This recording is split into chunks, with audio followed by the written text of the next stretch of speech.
بسم الله الرحمن الرحيم।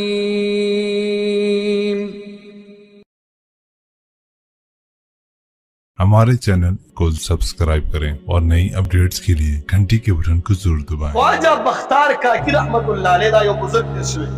ख्वाजा बख्तियार काकी रहमतुल्लाह अलैह ډیر لوی बुजुर्ग تیر شوی دی دام د پلار یتیم پاتې شوی مور به ورسره داسې کو چې کله به دا به سبق ته ولېږلو او چې سبق نه به کله راغلو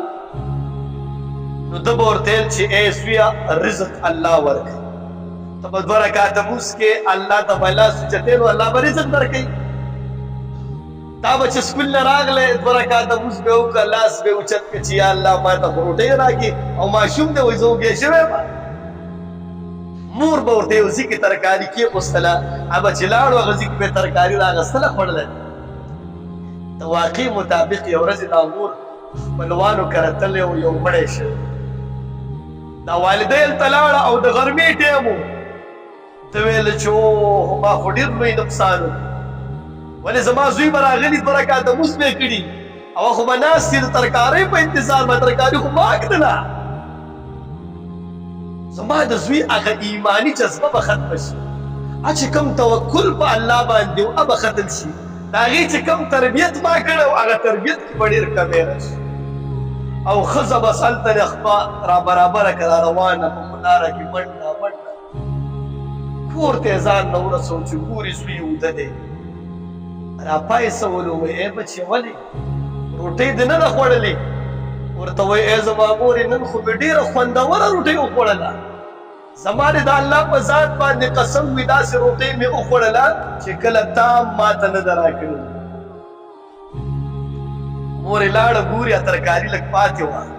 هغه یې چې کله وخوړله وایي دا د جنت نه د دپاره راغلی دا ولې دا د مور تربیت دا هماغه معمول مطابق راغلی 2 رکعته لمونځ یې کړي دي او الله دې ویلي چې یا الله زه وږیم ما ته روټۍ راکړي او الله ورته هلته نه روټۍ رالېږلی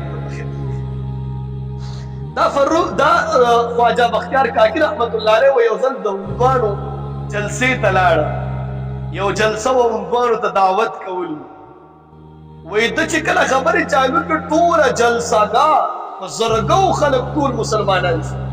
وایي دا ډېر زیات خوشحاله و بختیاري کاکي رحمت الله علیه کور ته راغلو مور ته وایي چې مورې نن خو ډېر د خوشحالۍ خبره ده